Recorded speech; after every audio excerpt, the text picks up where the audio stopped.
Hello, future doctor. This is Sam, and welcome to another episode of the MCAT Master Interview Series, where it is my job to interview top MCAT scorers and extract their highest impact MCAT study strategies, their resource recommendations, the inspirational moments, and so much more, so that you can get the most reliable guidance to maximize your own MCAT score.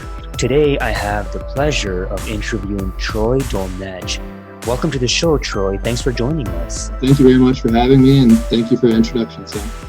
So Troy scored an awesome 512 on the MCAT, but here's where it gets even more impressive. When there was just 3.5 weeks left before his MCAT testing date, Troy was scoring a 499.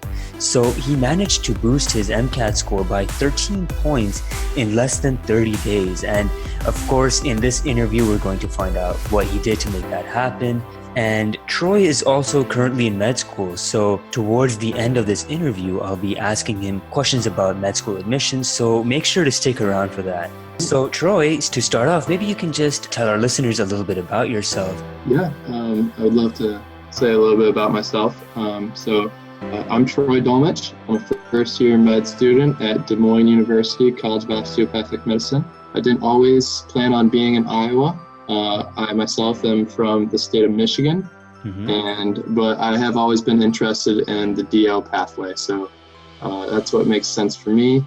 And I guess when you consider the fact that I did my undergrad in Tennessee at East Tennessee State University, I kind of feel like I'm all over and haven't really found a home the past few years, but just some things about myself. I'm really into preventive medicine preventive medicine. I am the club president here at school going into next year. Nice. So, yeah, I enjoy working out. I love cooking healthy food. And beyond that, I like to listen to podcasts and do a little reading and writing on the side. Nice. What kind of podcasts do you like listening to?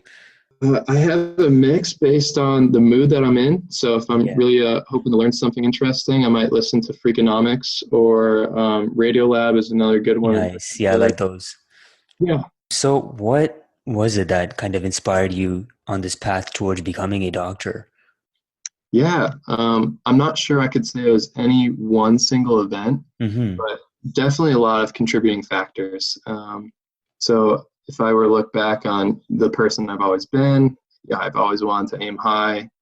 I've always been a decent student. I've had a love of studying science and related subjects. But to go more anecdotally, when I was a kid, I remember one time just playing basketball with my dad, and I ended up tripping and falling in a collision, and ended up tearing my dad's meniscus in his knee. I felt so terrible about it. Yeah.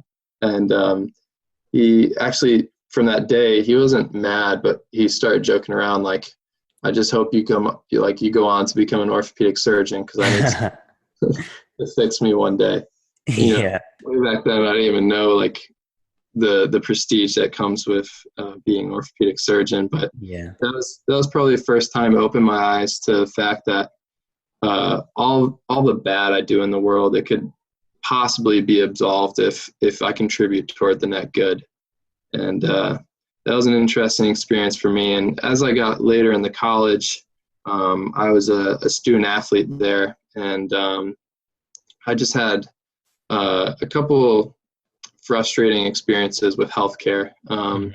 There was one, I had a brain injury related to concussions I sustained, and it kept me on the sidelines for 6 months. It was pretty bad for a while, and all the visits to sports med physicians and visiting neurologists, and I just really wasn't happy with the quality of care I received. And for me, that was a real kind of rah-rah moment, like, I'm going to go into medicine and I want to do this right. And, and now here I am as a first-year med student. So, Your dad must be proud of you now. Yeah, my parents definitely expressed their pride and just how happy they are for me, and to see how hard I've worked to get to where I'm at. Yeah, that's wonderful. Thank you. So if you could describe the MCAT in one word, what would that be and why? Yeah, for me, it's a rather easy answer. The MCAT is mental. Mm, And the reason why I say that is some people, they've already failed before they even get into a proctor room. And it's really sad. It's just a matter of they didn't go in with the confidence. And if you don't have that, then you're second guessing yourself. It stresses you further and it stresses you out more. It's occupying your mental space, so you're not being as efficient as possible. hmm. And it is super important to study for an adequate amount of time, and the methods of how you study is also super important. Hmm. But what I find to be a greater predictor of performance was your mental schema about your own performance heading into exam day. Right. Yeah, we can't count how many times a top scorer has emphasized the importance of being mentally prepared as well as in every other way for the MCAT. Like a lot of it has to do with mindset. Yeah, just to pull an example, there's a good friend of mine here at school, and she's in med school now, so she's doing well. But she studied for like 2 years, and she kept pushing back her exam day, and Hmm. I just that brings on so much unnecessary stress, and as Yeah. opposed to if you could commit yourself to I'm going to take the exam on this day, I'm going to do well. Hmm. Uh, and she just never had that sort of encouragement or mindset, I guess. Yeah, definitely agree. So, where were you before you began prepping for the MCAT? So, what was going on in your life at the time? What was your situation at that time? Yeah, I'd love to share a little bit about this. I'm not sure if anyone else is going to be in the exact same scenario, but Hmm. in my undergrad years, I was playing Division I NCAA college soccer, and I had leadership positions as the president of the student athlete advisory committee, which kind of made me like the presidential representative of student athletes. And I was also studying an honors chemistry program, so my hands were rather full in undergrad, Yeah. at least by my standards, Hmm. or what I thought was difficult. But that didn't leave me any time to prepare for MCAT during my undergrad years. Even during my summers, I had internships in chemistry labs, and I still had to focus on training for athletics. So it wasn't much of an option for me. I was, at least for me, I committed to taking a gap year, but I knew that I would still have to take write the MCAT Hmm. before or around the time of my applications, my senior year. So, Hmm. uh, yep, my original plan was to study my very last semester and take the MCAT around the same time I graduated. Hmm. Unfortunately, I had to produce an undergraduate thesis related to my chemistry research, Oh, and wow. yeah, so my thesis ended up taking away too much of my study time, and I actually had to move my date to the summer. Hmm. And I don't want to lose anyone here, but I was then offered an excellent internship opportunity. That one that I really applied for it, not even thinking that I would get it. Yeah. But I was offered the internship at the United States Army Institute of Surgical Research, and a part of me almost turned it down, even though it's such a great opportunity. Yeah. But I accepted the research opportunity, and I said somehow I'm going to have to find a way to work research almost full time and study for the MCAT as well as get my applications in on time. So I don't recommend biting off so much at one time, but I did what I had to do. Wow. Yeah. I'm surprised that you were able to study for the MCAT and juggle all of that going on in your life at the time.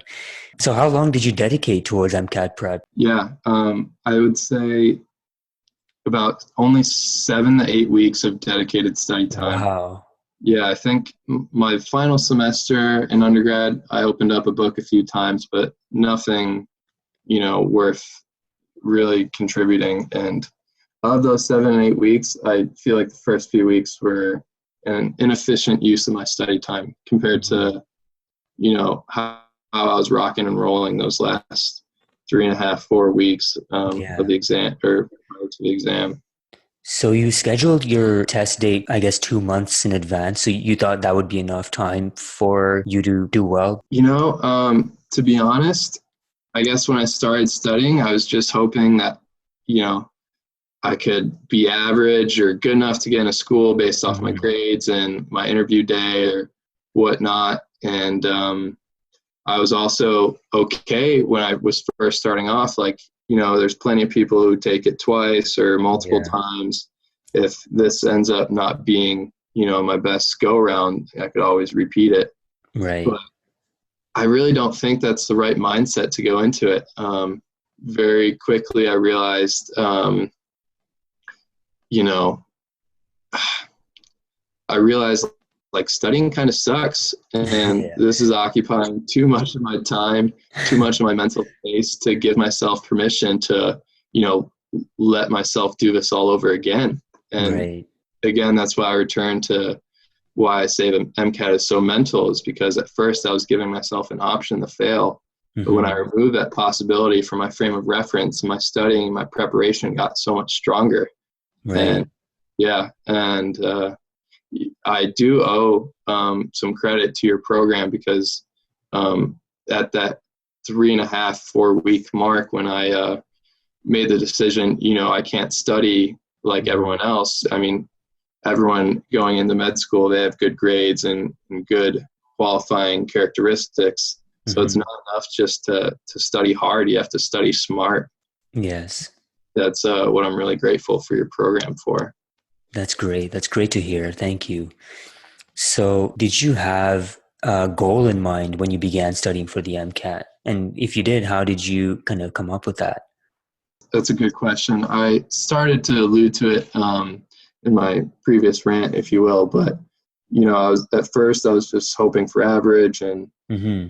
just kind of going with the flow. If it didn't go well, then I guess I have to redo it. But once I kind of reframed my mindset, I told myself, don't shoot for average, but shoot for something you'd be proud of. So I actually chose 510. Hmm. My numbers might be a little off, but somewhere around the 83rd, 84th percentile or something like Yeah. that. And, I just figured it was better to shoot for the moon and still have a chance to land amongst the stars instead of aiming low. Yeah. Did you have a med school in mind who needed a particular score for admission, or you kind of just aim for like a good score? Yeah, that was something that I guess was beneficial about Hmm. at least considering my applications at the time was Hmm. I had an idea of what certain schools were looking for. For me, coming from Michigan and being interested in DO, I think MSU Com was a strong school and consideration for me. And I was hoping for like a 507 was, Hmm.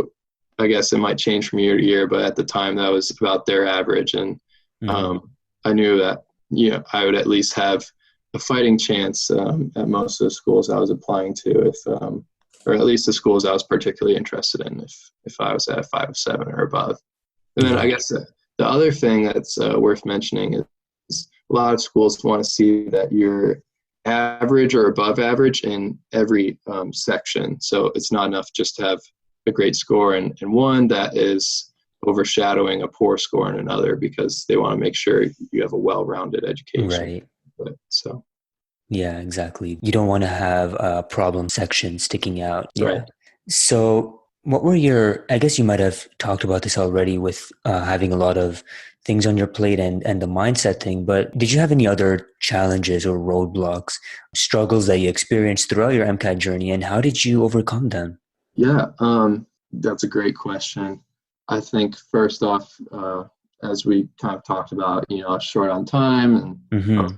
balancing other commitments, which, I don't make excuses for myself, but it was kind of reasonable challenges and something that's very predictable considering all that I was trying to accomplish in a short amount of time. But um, I guess another challenge I ran into is I didn't really have a great study space. I was no longer at school, and just finding an environment that was conducive to studying, and I could recreate the test scene on exam day That was something that was difficult for me, as well as I wasn't really surrounded by other students who had the same short-term goals. So I know I'm in med school now, and it's a little bit different, but some of the ways that, really helps me learn new information is talking out with fellow students. And I think, at least for MCAT, it was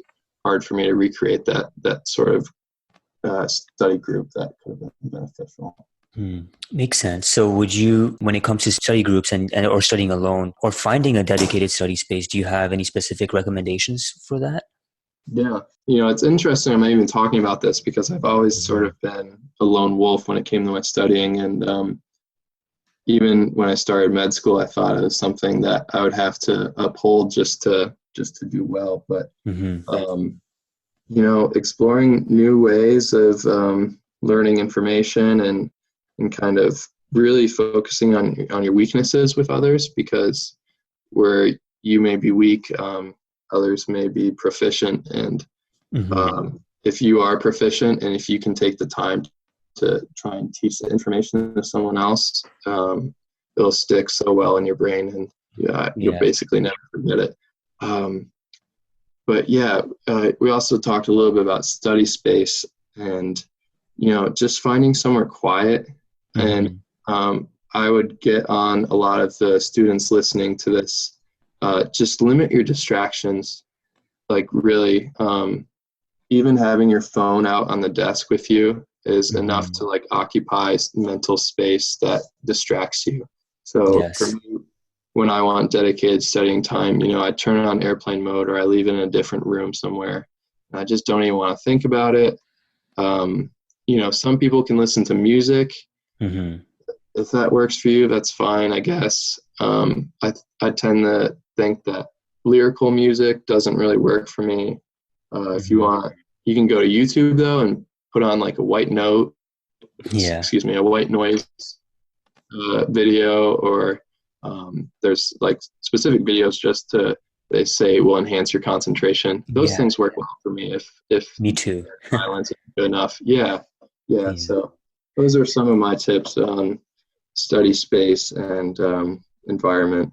Yeah, that's great. And now I have to ask you this because a lot of our students are in similar situations, whether they have full-time jobs or just a lot of things on their plate, just like kind of you did. But a lot of times they ask us, how should they schedule their MCAT prep while maintaining all of these extracurriculars and work responsibilities? So what was your schedule like? Yeah, that's a great question. I thank you for asking.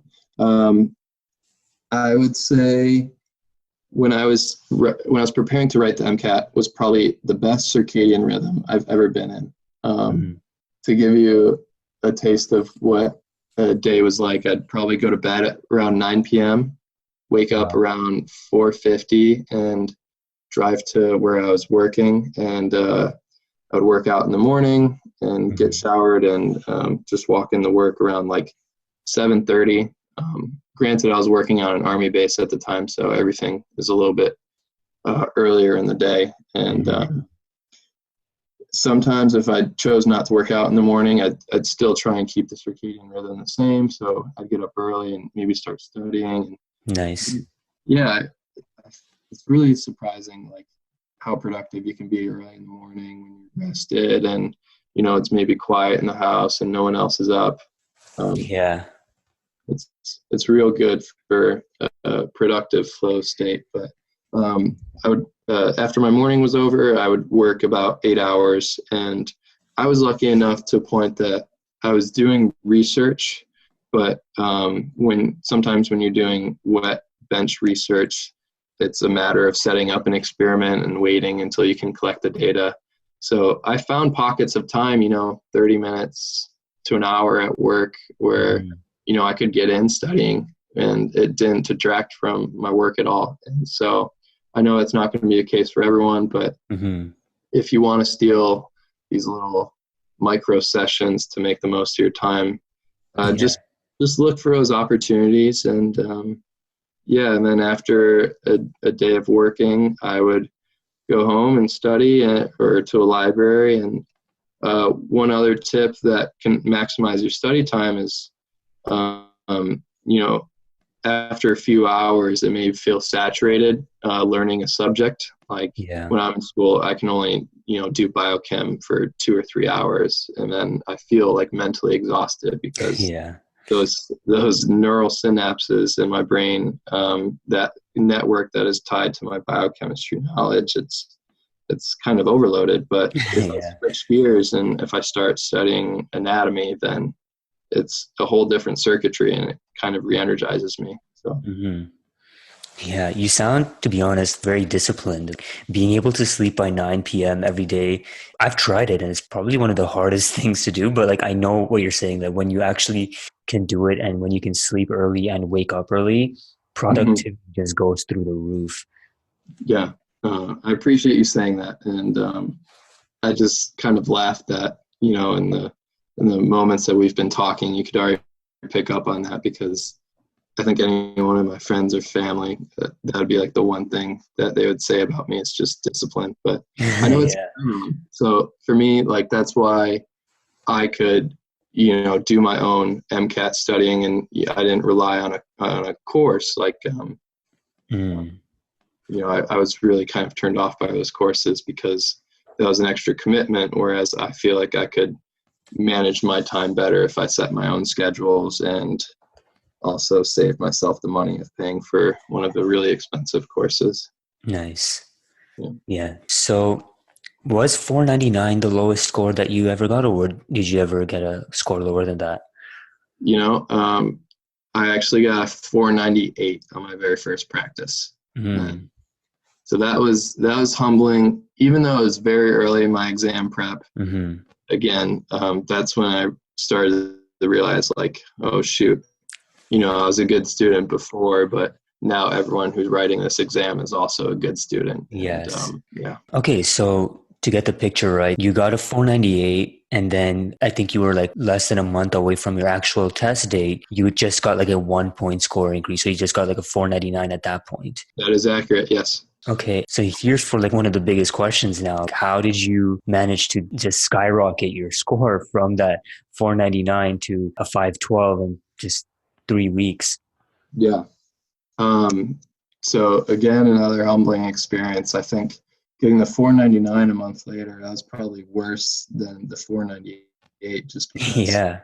I actually invested time, and I feel like I felt like going into that second practice exam that I learned some information. I should be able to do better, and I had hopefully better strategies, but I really didn't. And so Mhm. when I got that 499, I took a step back. There's honestly, like, for a few days afterwards, I didn't really want to study in the sense that I had been, but that's when I found your guys' program, and I told myself, I'm not going to continue studying this way because something clearly needs to change. And so I binged read your program, even though you say not to, but I was short. Yeah. Yeah. And, I was able to take the strategies with me. And it wasn't like the time I had spent before the MCAT mastery program was wasted. I just kind of had to rework that information, and I just took on some new strategies, and Mhm.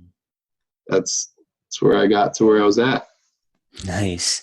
What was your most impactful strategy that you used, if you have that in mind? Yeah.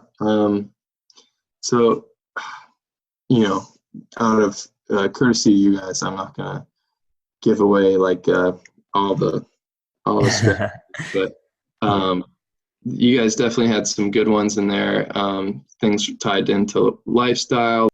Some of the other stuff, oh man, it's just so good. Especially the ones about like actual exam day, like how to use your time when you're going through the tutorial. I thought that was genius, and Hmm.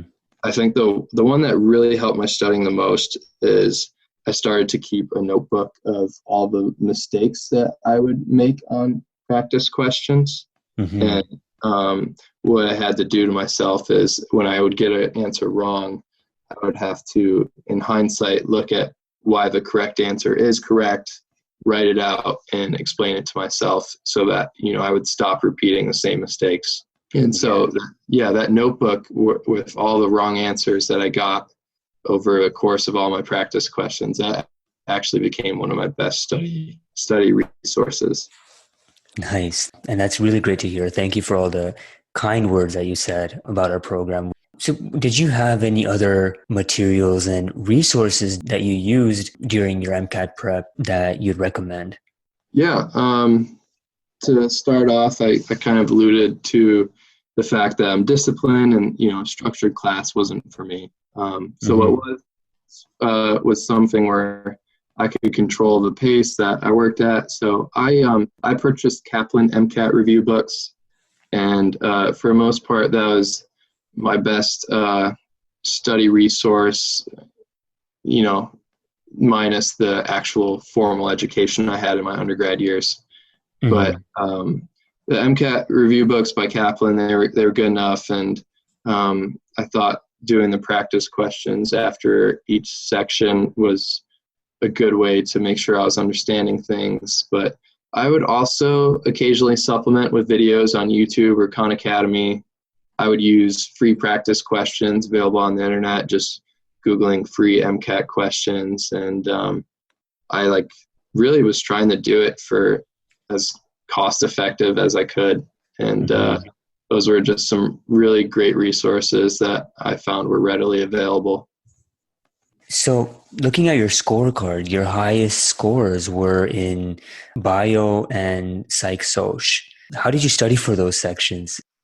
So at the time, I was fresh off of taking biochemistry in school, and I thought that was extremely helpful. For me, I would recommend the quickest way to boost your biochem score would be to just be rock solid on your amino acid structures and properties. I think a lot of question stems just want you to discern, what amino acids are polar or hydrophobic, or acidic or basic, and understanding those, that I thought that was just a real easy hack. And also, I would recommend just the enzyme sequence and enzymatic pathways.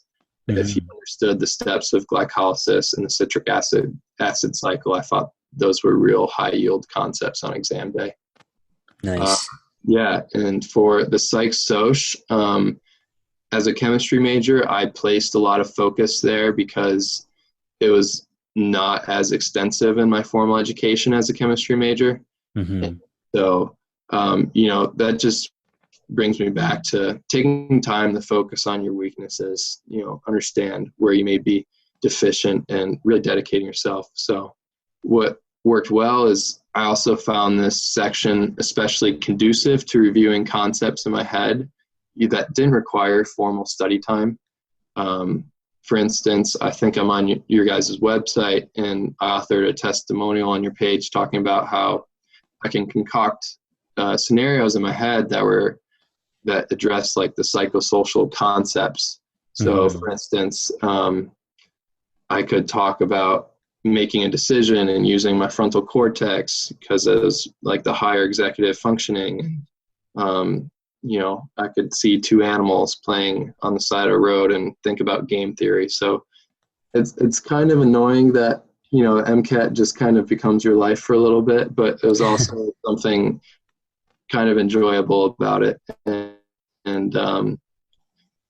So I thought that was really great to just practice my psych soc at any given time in the day. And there was also a couple concepts that I found were challenging, but could be high yield on exam day. So at least the ones that stick out to me is just, I know game theory was tested, and I don't know if that's well covered in most pre-med's undergraduate curriculum. And another one that stuck out to me was the optic field of vision. I'm just looking at my notes right now, and I don't understand why that falls into psych soc, but it did. And anyways, those are my suggestions. Yeah, no, that's great. And it also looks like Chem Phys was your weakest sections on the other hand. So can you shed some light on that? Like what happened? Do you have any advice for, again, students who are struggling with that section on the MCAT? And what would you have done differently? Yeah, I'm glad you asked this question. And to anyone listening who has yet to write the MCAT and yet to go on your interviews, um, interviewers on your med school interview day will love to like address some of your weak points. So they'll ask about classes you didn't do the greatest in, or perhaps sections of MCAT you were not strong in. So just something for listeners to keep in mind to kind of embrace your weaknesses. But to answer your question, in short, it was because I had limited time, and in a desperation move, I chose not to focus on chemistry as much because my undergrad degree was in chemistry, and I was hoping, that was already a strength of mine that wouldn't need much polishing. Obviously, that assumption was kind of a mistake because when you're studying for MCAT, you're using resources that are MCAT specific, and the chemistry that I was doing in my junior and senior years was upper level chemistry, like physical chemistry and advanced inorganic chemistry, and that's great, but they weren't applicable to MCAT day because it was so far beyond the scope of what was tested.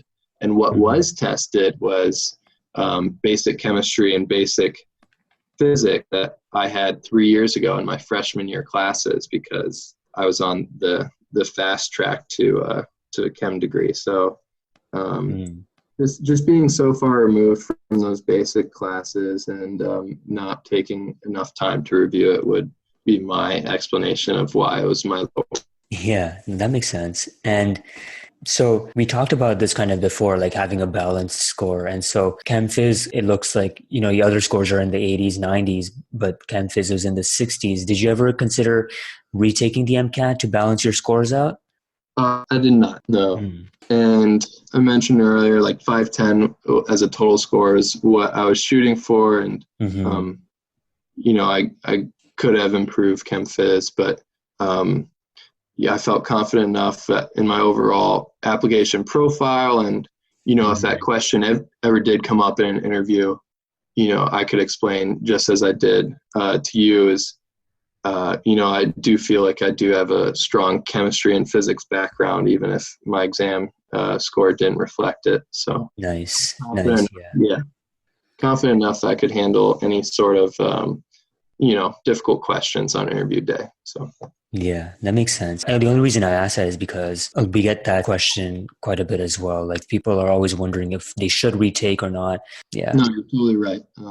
Say, for instance, chemistry and physics is not your high score for any students out there. But if you can go into your interview day and say, hey, I started working in a chemistry research lab, or, I really feel like my exam score doesn't reflect my understanding of the subject.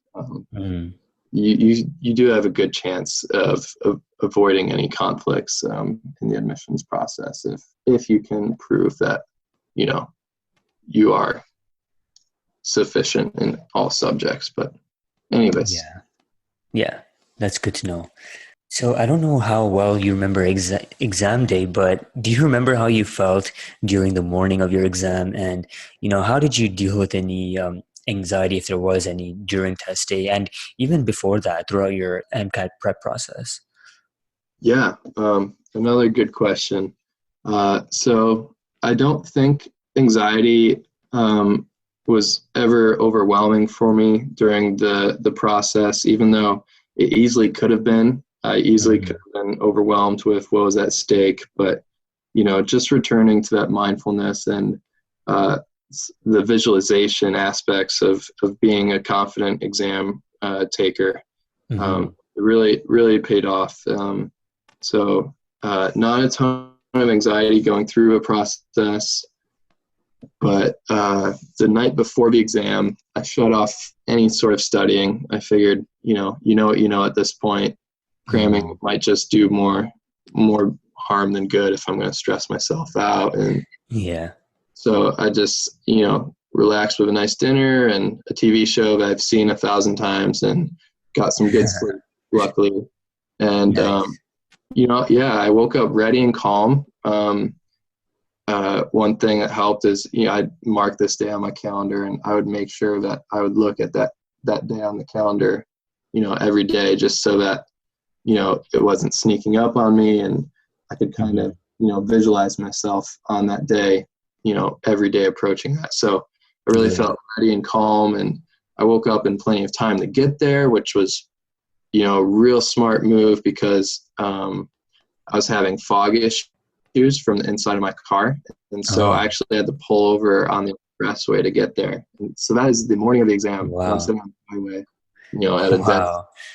So I was surprisingly calm, all things considered. And one thing that, again, from your program that was really valuable is I had taken the day off of work the day before just so I could make a practice drive to the proctor site. And this is a good thing I did, because the day that I went out there just as a practice drive to see how much time I would need and make sure that there was no, nothing, no incidences that could just detract from my mental space on exam day. So when I went out there on my practice day, I couldn't find the proctor site. And it probably took me close to an hour, just just driving around on my practice day. And I was so thankful that it wasn't the actual exam day. Otherwise, I could have been late, or, it would have occupied all my mental space going. Yeah, I think it's a really smart move to just be well prepared beforehand. And that's one of the key things that we recommend in the exam day section of our strategy guide. So that's great to know how much that helped you. That's huge. Yeah, for sure. A question just came to mind. Were you scoring around a 512 a few days before your test date? Or was that like a surprisingly high score or lower score than you expected? What was? Yeah, so the 499 that I got a couple weeks before my actual exam day, that was the last full-length practice that I did. What I did in between those, I would take sectional exams at a time, and it was getting to a point, like approaching exam day, where I would take these sections, and I was only missing like 1, 2, 3 questions, and so I was doing much better. And I don't have an actual MCAT equatable score to give you, but that makes sense. Yeah, but I was doing much better, and when it came to actual exam day, I felt a lot more confident in my answers, and I didn't feel like I got lost in the details of a question stem, and I just feel like I had more direction on how to approach each question. So definitely had a higher confidence going into exam day. Yeah, nice. So if there's someone who is studying for the MCAT and is just feeling burned out right now, or frustrated, sad, or anything of that nature, what would you say to them as like an older brother or like a mentor? Yeah, I'm so glad you bring this up, but to that person listening, I would just tell them you're not alone. No one wants to be feeling the way that you are, and unfortunately for us MCAT takers, it's very common. And I would just stress that your worth as a person is not tied to the scores you've been getting. So please do not lose yourself in your studying. I hope you can maintain the habits that make you, you. I hope that if you're burned out, you can find some healthy outlets. I recommend exercise, socialization with friends and family. That's key. Mindfulness and meditation goes a long way. And, if it really comes to it, don't be afraid to take a few days off to recharge. Just feeling bogged down like that occupies a lot of your mental energy, and it's not an efficient way to study in that mindset. And if you are feeling burnt out, I would, I don't want you to lose track of the goals that are in sight, because you can get there and you can do this. And it's just a matter of reminding yourself that you can do it, and hopefully adapting some healthy practices that will make it a better experience moving forward. Mental health is super important. So if anyone listening is struggling, please don't be afraid to reach out to someone. There's people who care about you, and people who would, really help you if you needed it. So. Yeah, I agree.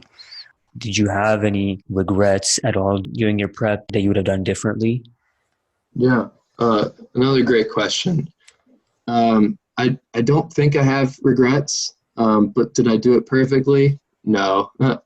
I just really can't change the outcome, and I'm thankful that my experiences got me to the point where I'm at.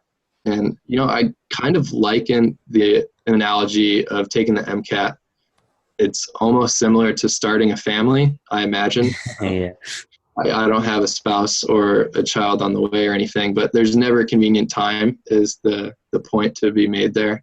If there ever was an ideal convenient time in my life that I could dedicate months of studying, and that would have been great, but that's just not how life was going. And additionally, another reason why I don't have regrets is it's so easy to get lost in the studying if it is the only thing that you're doing.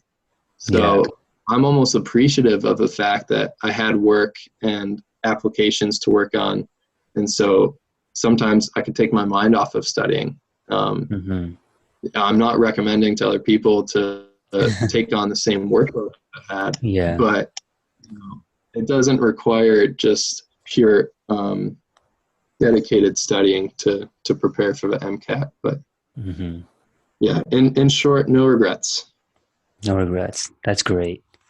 Okay, so you're in med school and there's so many students who are listening to this who are hoping to be in your shoes soon. What is it like knowing that you're on your way to becoming a doctor? Yeah, med school, it's great. It's always what I wanted to study. So with medicine, there is no more doing busy work or taking classes that you won't need one day. And I also think it's really fulfilling to be surrounded by like-minded students who have similar goals, and they've similarly worked hard to get here. And now that I'm here, it's crazy how fast it's going by. In a few weeks, I'll be a second year, which means boards become my newest obstacle. So if you guys ever make a board study program, let me know. But med school is a lot of work. It's honestly quite easy to get overwhelmed by the amount of studying that's required. So if I could give advice to listeners for when they do get to med school, because they will do great on their MCAT and get to this point, med school kind of feels a lot like studying for the MCAT. And the only thing is, like, med school isn't so temporary. So, again, it's just important not to get overwhelmed, and just remember, like, you're you, and, your classmates, they work hard and they might have different methods for studying, and that doesn't mean that your way is wrong. And just because you take time to talk to your family or friends doesn't mean you're not, studying enough. I mean, I would just really try and focus the listeners to focus on their wellness sooner rather than later, and hopefully carry some healthy habits for when they are in med school. Yes. Our school especially, they talk about the research with physicians who experience symptoms of burnout, and how those physicians are giving lower quality care to their patients. So just,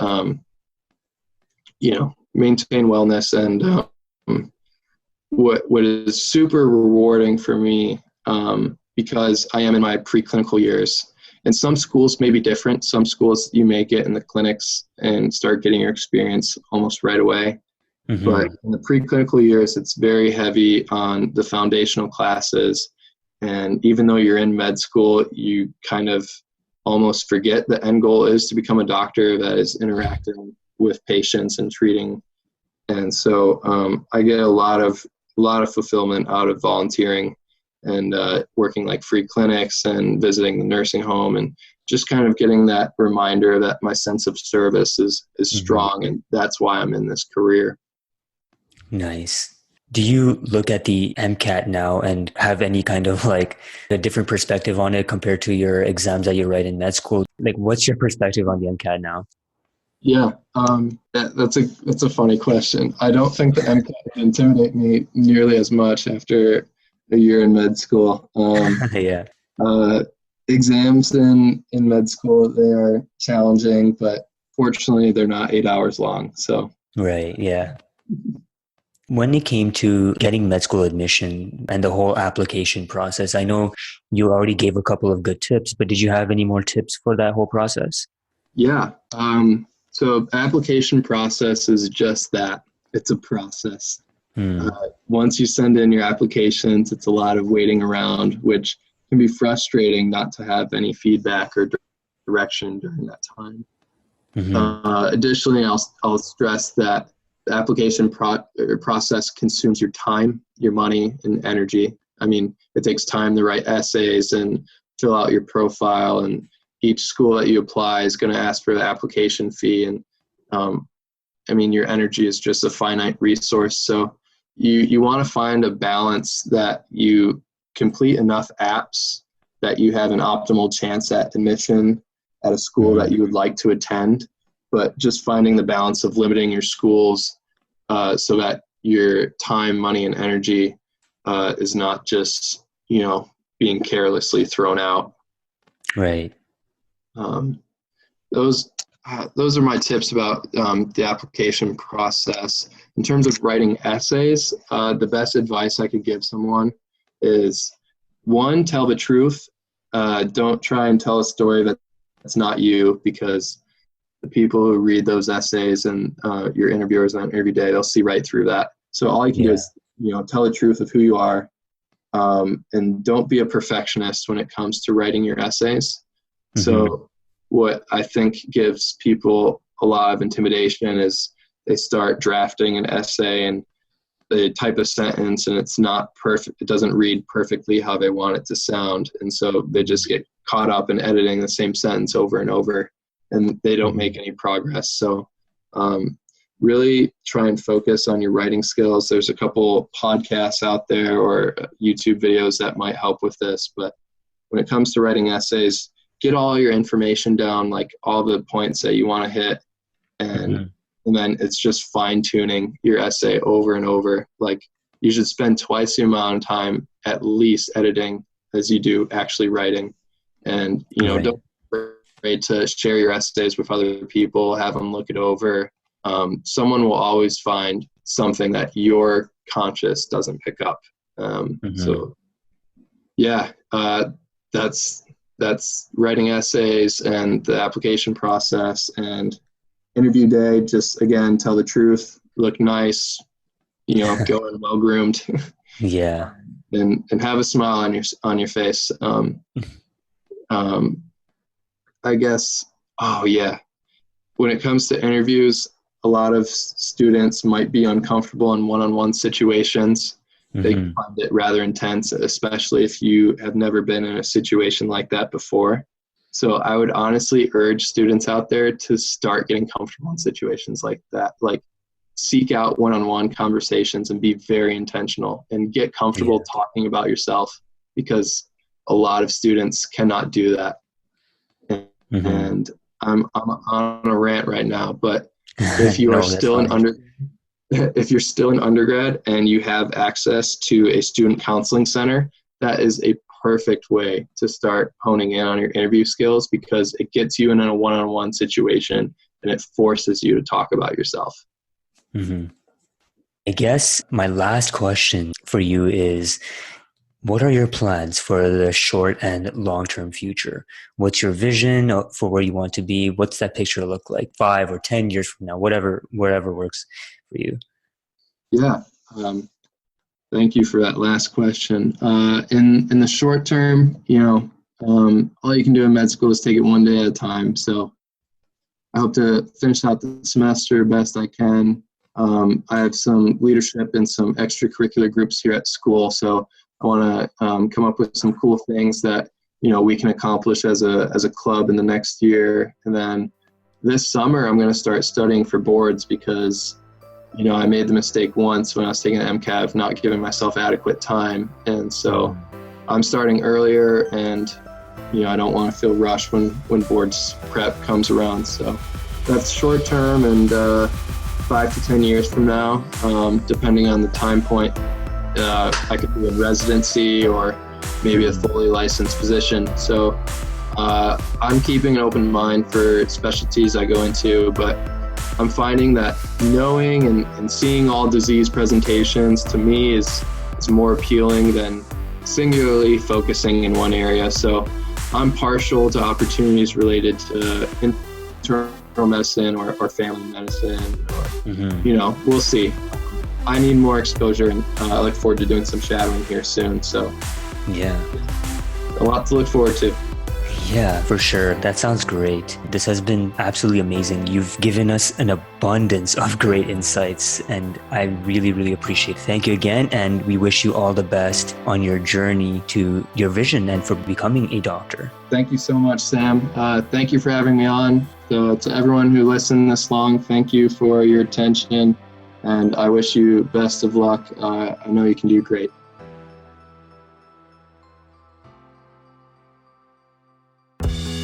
Hey, this is Sam again, and if you liked this interview, be sure to subscribe and also join our free MCAT strategy email course. When you join, you'll get a new top scorer insight once a day that you can apply to your MCAT prep right away to increase your score.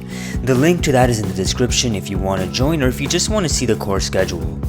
And before you go, I just wanted to highlight how much Troy emphasized the importance of mindset and how it's absolutely essential to take care of your mentality during MCAT prep if you want to get a great score. Unfortunately, the MCAT has its way of triggering extreme anxiety and low confidence, whether it's because of plateauing scores, declining scores, the pressure to do well to get acceptance, or just from the sheer amount of content that you need to learn. It can be tough to stay positive throughout, so we hope these interviews show you that there were others like you who experienced similar doubts and frustrations but made it out a success and are now on their way to becoming doctors. And it's important to note that they made it out a success because they understood that the MCAT needs to be approached with smart strategies because it's not like the normal college exam that you're used to, so you can't study for it like you normally would. We've realized this secret commonality amongst top scorers after years of researching and conducting these interviews. Like he mentioned, when Troy's score stalled at a 499, which was just a 1-point score increase after a month of studying, Troy used the MCAT strategies and followed the program in our MCAT strategy guide and increased his score by 13 points in the last 3.5 weeks before test date. So if you have a similar struggle, or if you just want to know the most smartest, easiest, and the most efficient way to prep for the MCAT, we've linked to those same strategies and MCAT strategy resources in the description. And lastly, thanks for listening. We hope you enjoyed this. We'll catch you on the next interview. Good luck with your MCAT prep. You got this.